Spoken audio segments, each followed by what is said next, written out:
Thanks everyone for hanging in there for day 3. I think there's a few of us still out there, which is fantastic. For those of you who were at the cybersecurity auditorium just before, apologies, there may be a bit of redundancy in this presentation, but there's also some new interesting stuff. So look, thanks for again. Look, I just wanted to make a point that I presented here last year on this same topic, and what has transpired in those 12 months has been quite a phenomenal uplift in both investment in the ecosystem, as well as the interest in quantum computing and quantum technology generally. Although I guess today probably may not demonstrate that with the number of people, but it's good to see some diehards here. It is really the fact. So, and in fact, the amount of information on the public domain as well as the generated social platforms is extraordinary in terms of the advent of quantum computing. So I just wanted to reflect, in fact, that what we've seen is that, of course, Hollywood has taken the likes of quantum physics, which is the underlying rules and governing system of physics that we are deploying and simulating in quantum technology, really to heart. And now we've seen a significant number of movies, Three-Body Problem, Dark Matter and the Spider-Verse, all taking us into the multiverse, spinning us into entanglement and holding us up in superposition, which is fabulous in terms of awareness, but really doesn't ground us in some of the realities of what we're trying to do, which is a very serious technological and human endeavour with quantum technology. Quantum physics has already been around. Obviously, Werner Heisenberg, in his 1925 paper, presented and started the evolution of our really ratified understanding of what was happening at a subatomic level in this space we call quantum mechanics or quantum physics. And the application of that these days is now profound, to say the least. There's many applications. I mean, we walk with our iWatch on, and we leverage a GPS from a satellite, and an atomic clock, we're leveraging quantum physics. We go to the hospital, we have an MRI, we're leveraging the fundamentals of quantum physics. Semiconductors and electronics fundamentally cannot operate without harnessing and understanding how to work in the space of quantum mechanics and quantum physics. And very importantly for today, semiconductors. Semiconductors enable an infrastructure and a fourth state that can be harnessed as a fundamental hardware for quantum computing to actually exist and simulate what's happening at a subatomic level. So why is, I guess I'll just start with a little bit of an anecdote here. Numbers are always good to put things in proportion, but why is quantum so good at making coffee? If you think about a caffeine molecule, it's a relatively simple looking molecule, some carbon, hydrogen and nitrogen and oxygen, and these sort of valencies or energy systems between each of the atoms, and the atoms themselves harboring energy. You think that's a fairly simple thing to replicate and model. It really is not. To properly replicate all of the energy states of that caffeine molecule, we can do that in a quantum platform with 121 qubits. I'll explain this nomenclature if you're not aware of it later, but with 121 qubits, we can start to manage to simultaneously model all of the energy states of a caffeine molecule, and in doing so be able to start to support incredible experimentation if we really wanted to experiment on a caffeine molecule. If we wanted to do that in a classical chip, and I'll just note, today we have, for example, IBM has a Heron 2 quantum chip that's operating at 156 qubits. So these models are available now. If we wanted to do that in a classical computer, the Rikon, for example, in Tokyo, one of the largest supercomputers, to do that and to replicate all of the natural energy states of that caffeine molecule, we would need, as it says, 2.6 by 10 to the 36 bytes to do that operation, to serially manage to execute that. And that is more than the number of atoms on the Earth, and would take longer than the known universe to actually process. So what we can do almost simultaneously in a quantum computer in certain situations takes an awful lot longer. So just to proportionalise why quantum computer is so profound. And again, just to step back, I guess many people may know a lot about quantum computing, a lot more than I do, or a lot about quantum physics. But for those who don't, I just wanted to perhaps provide a little bit of context. We operate in a macro world, in our Newtonian physical world. We can operate on wavelengths that sort of have this legato effect, or we can manage things by analysing vectors, and we can predict the trajectory of moving objects at a macro scale. And we operate in this space-time continuum where gravity is really important. We are the observer within that system. In the quantum space, that's not how it works. And in fact, Ernest Rutherford, found and discovered the nucleus in 1911 and had this model of electrons zipping around, having a point and a periodicity zipping around the nucleus of atoms. And in fact, that isn't the model, because if that was the case, according to classic physics, then the electrons would eventually collapse into the nucleus, which doesn't happen. So Niels Bohr came and examined this and understood that in fact light was being emitted. Light itself, based on a lot of the work from Einstein, operates under what's called quanta, or discrete packets of energy, of light, of radiation. Atoms themselves absorb that radiation and they emit that radiation in very discrete states, almost like a barcode of light. And electrons obey that principle according to their energy levels. So Bohr restated this to say that in fact they weren't operating in this sort of solar system behaviour, but they had quantized energy levels. Electron operated in these quantized energy levels, which goes part the way there to actually the reality of what is happening. Fast forward to 1925, as I suggested, Werner Heisenberg developed his paper on quantum physics, postulated that in fact we need to forget all about thinking about trying to visualise what electrons are doing and just look at the outcome and the real world of what is happening at a quantum level. So he postulated that in fact electrons weren't operating here, or at this state here, or at this energy level here, or moving to this energy level here. In fact, they were operating at all states at all times. In other words, at all positions at all times.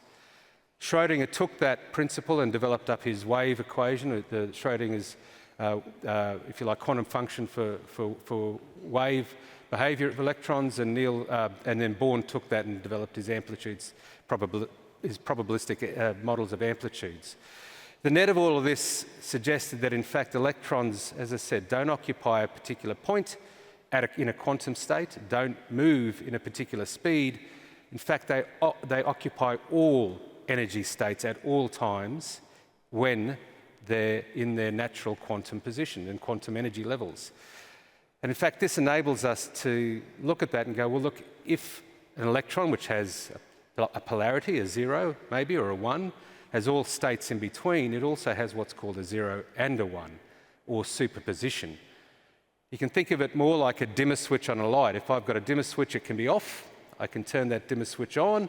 I get a spectrum of light until it's fully on. In amongst that spectrum is an almost infinite number of possibilities. The same happens for an electron. And in fact, those infinite number of possibilities are simultaneously now and present now, not across a particular time span.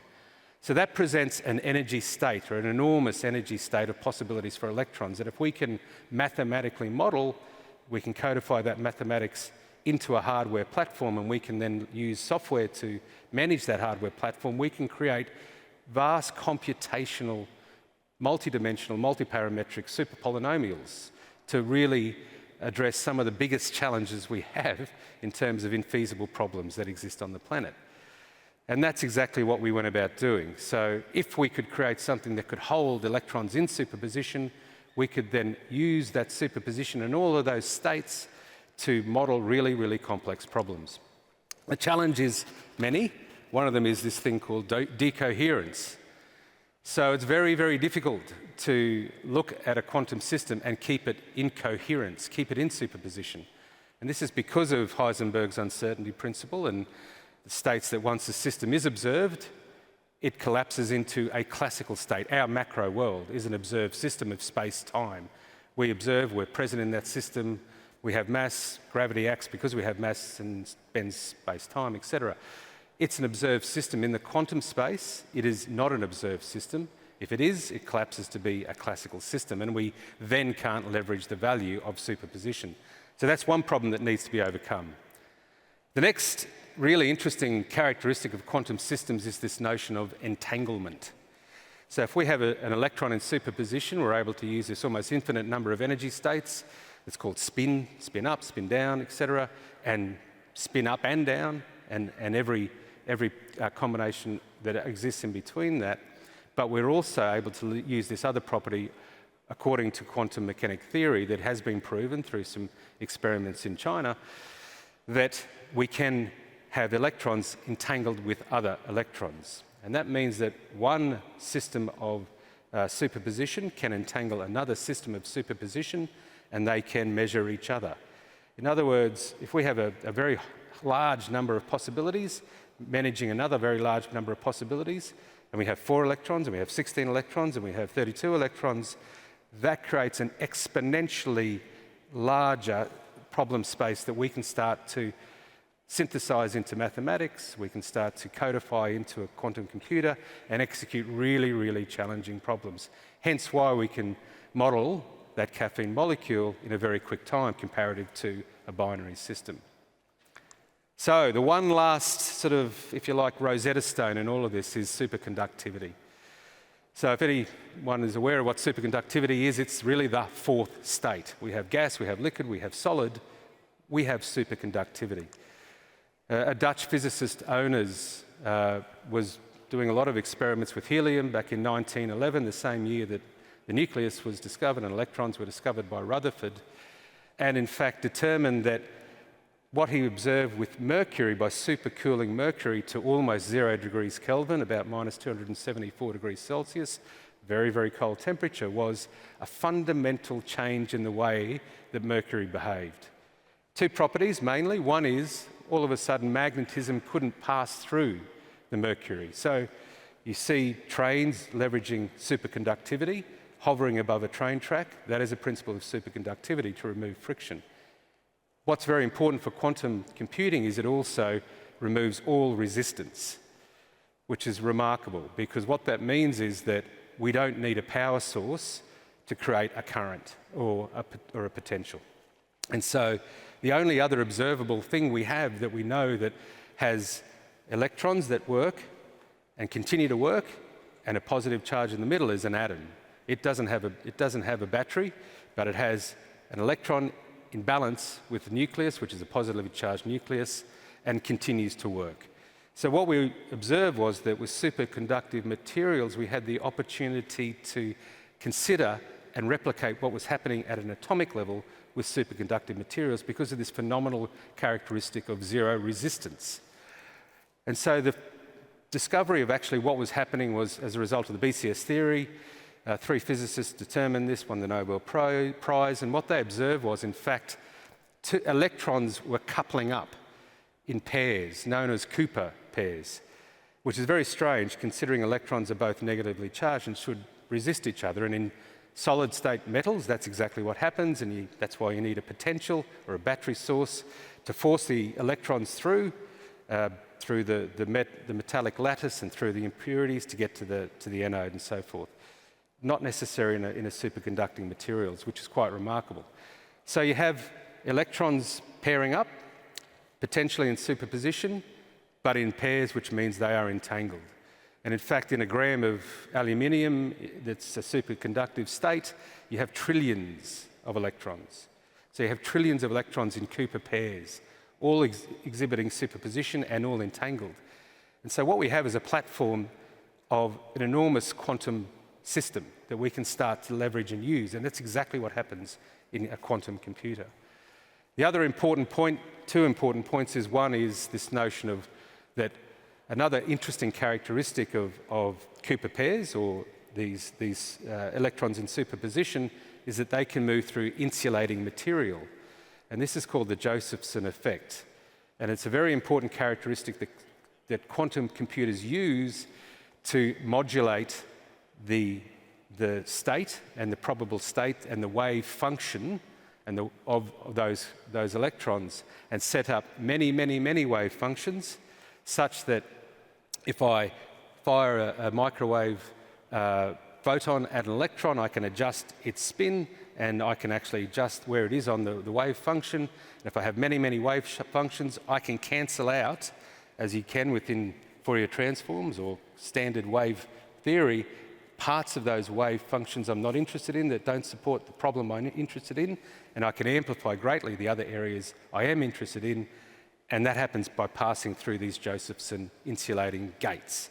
And I can adjust the voltage and modulate that. So I can modulate the areas that I'm very interested in, and all of a sudden we can focus on parts of the wave function that has all of this incredible problem space, and start to decode that mathematically and then algorithmically to understand what those solutions might be. So that's interference, another very important characteristic.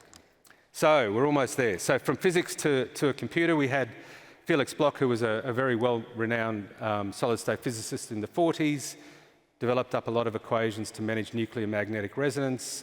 Fast forward to the 80s and the quantum information theory era, the Bloch sphere was developed to start to modulate and manage and understand mathematically how this works, and it was called a qubit. And so hence in the 80s the word qubit was formed.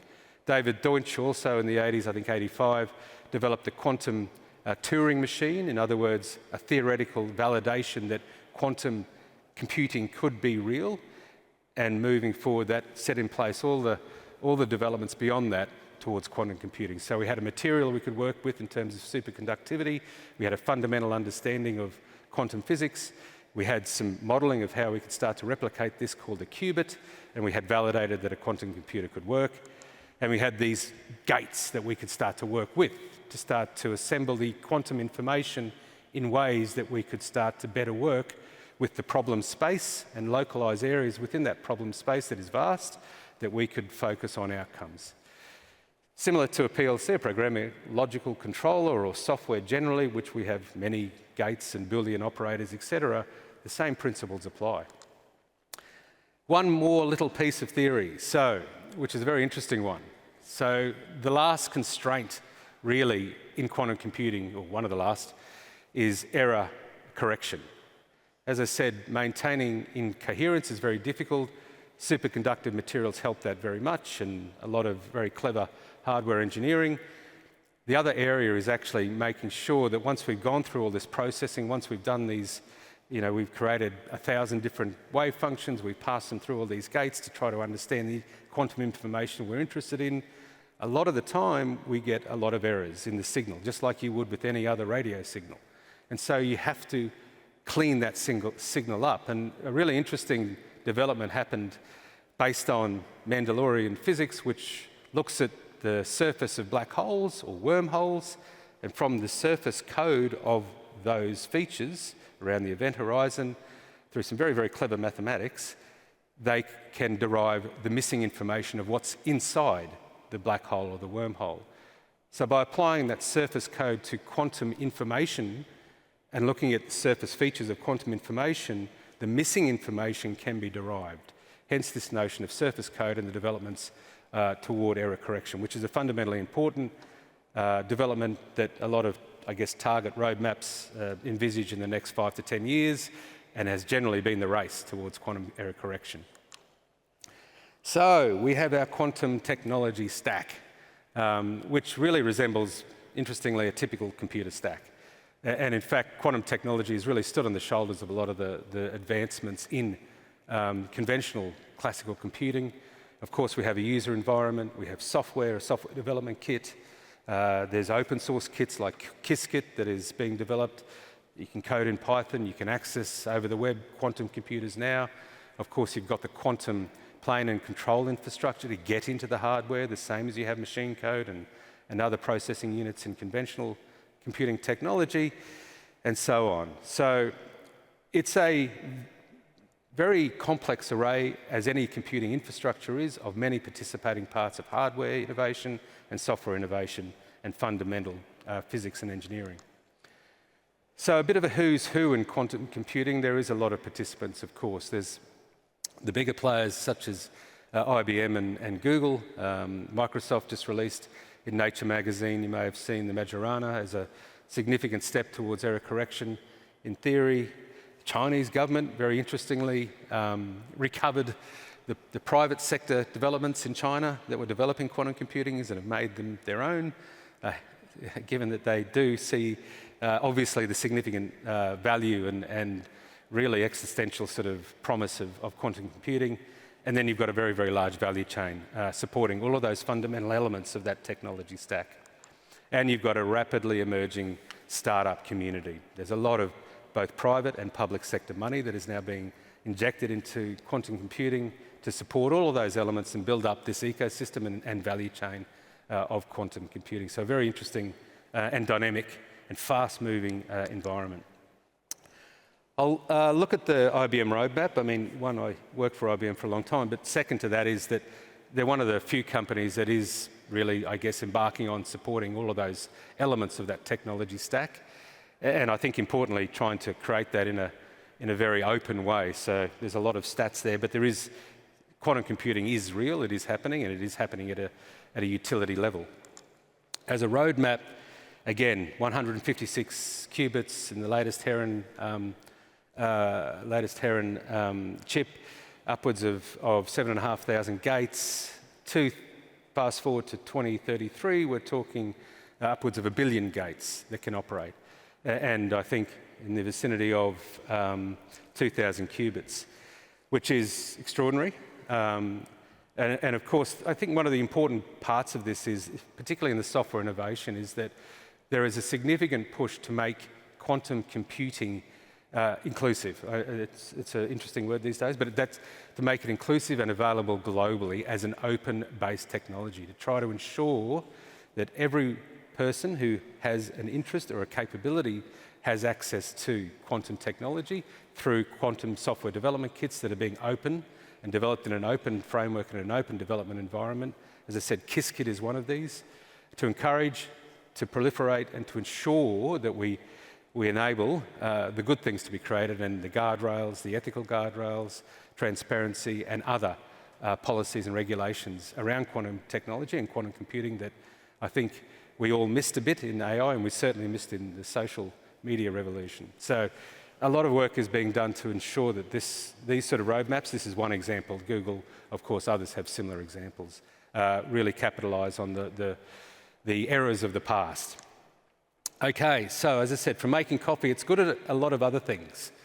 So some use cases. Cryptography is an interesting one. As I said, photons also are subatomic particles. So with a fibre optic cable, with the sender and the receiver entangled, two photons or photons entangled, that information in superposition, you can put an awful lot of information in that payload and pass that between two users who are leveraging two photons or photons in superposition and entangled.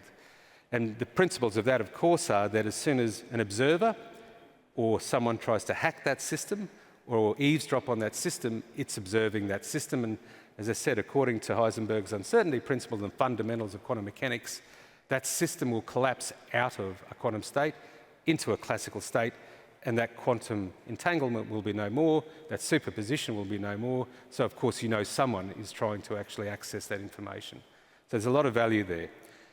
Eons are really another interesting use case. Distributed energy resources are a complex battle between cost and tariff optimization, renewable forecasting through weather systems, presenting a cogent and viable retail model into the market space based on a lot of infrastructure and a lot of cost and a lot of variability. And E.ON are developing a partnership to accelerate the understanding, the optimization of that through quantum computing. Boeing is another great example, carbon fibre.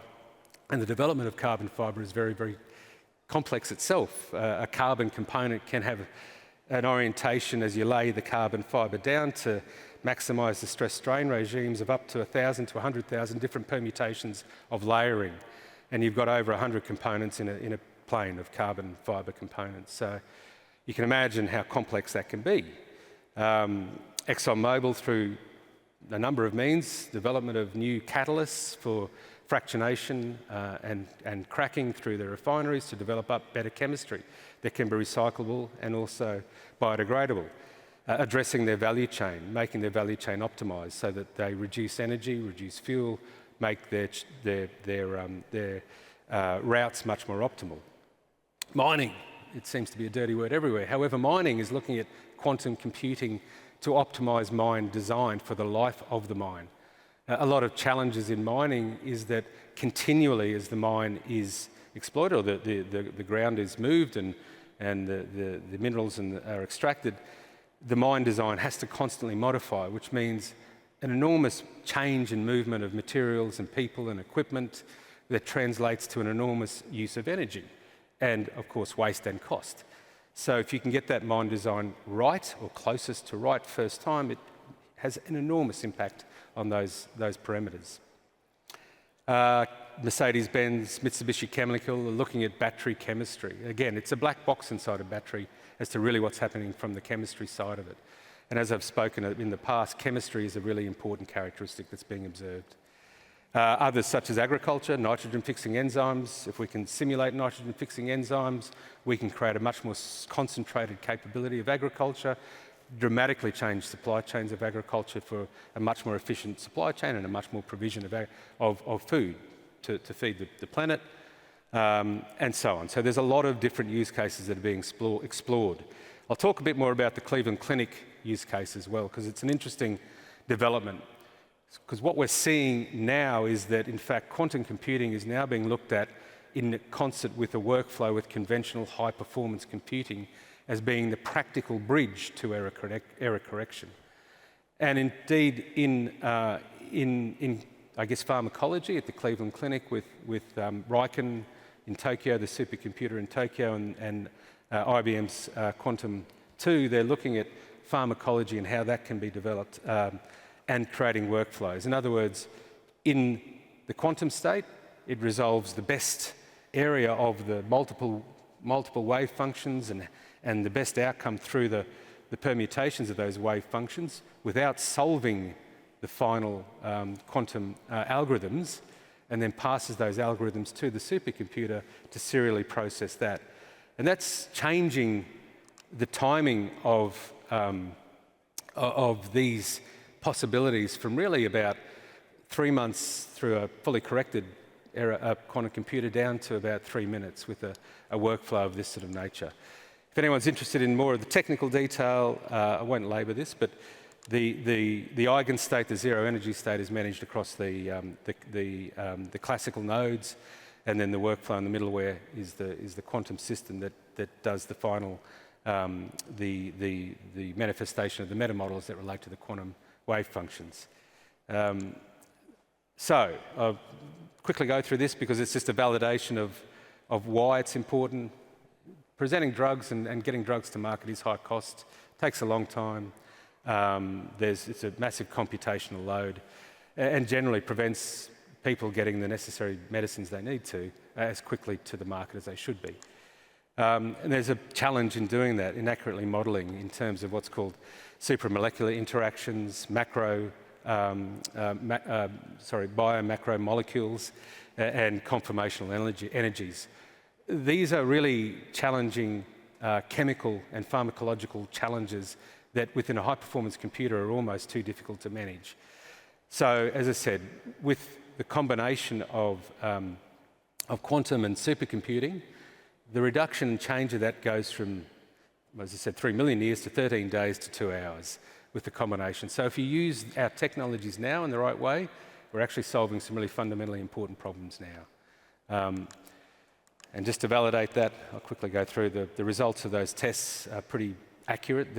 I guess the convergence of the information between the conventional sort of classic methods to the hybrid methods and to the quantum supercomputer model methods, the results are there in terms of both the supramolecular interactions and the conformational energy models. So it's a very, very highly accurate model now, and it's being used now and widely, and hopefully we'll see much better outcomes pharmacologically.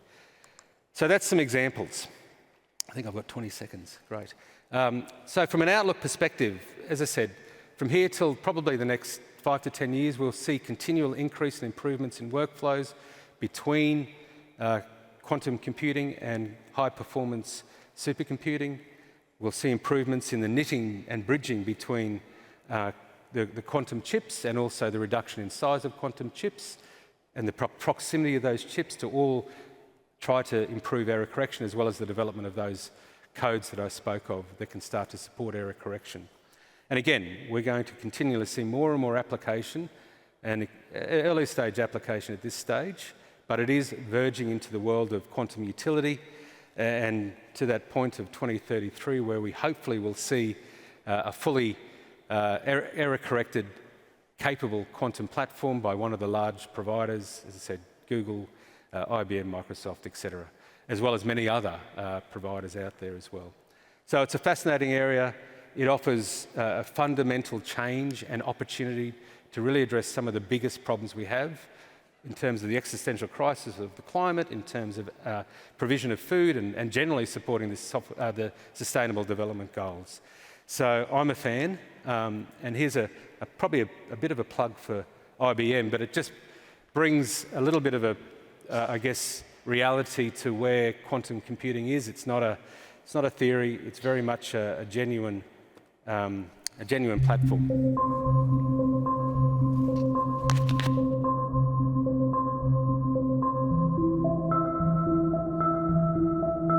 Introducing the IBM Quantum System 2, the world's first modular utility-scale quantum computer system.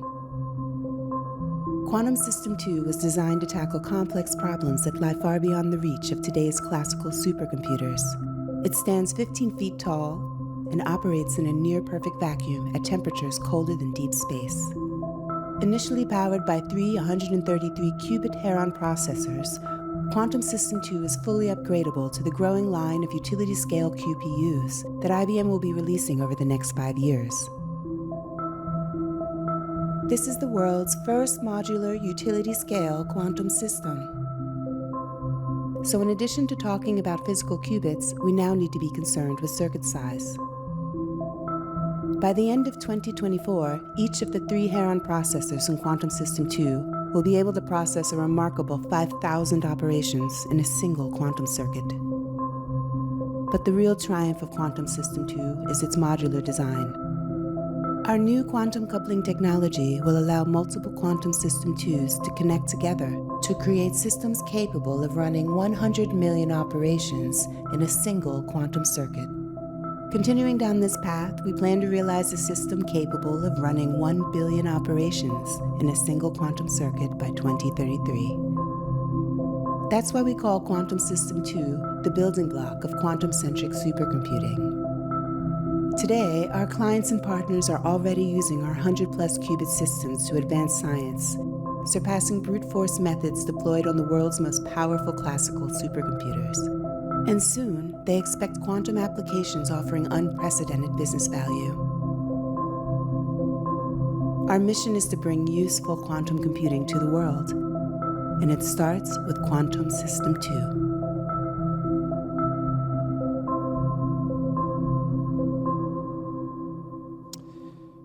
Okay, thank you. Yeah, no, thanks very much. I think the message is clear. If those gold chandeliers that drop down, I don't know if anyone's seen those in person, but they are stunning. They're worthy of a grand hall. In fact, they're very, very beautiful, ornate features. So the point being, these are at a utility, point of utility. There's a lot of use cases that are changing the nature about the way that we can help support industry and the human condition. So watch this space, a very exciting space. Thank you very, very much.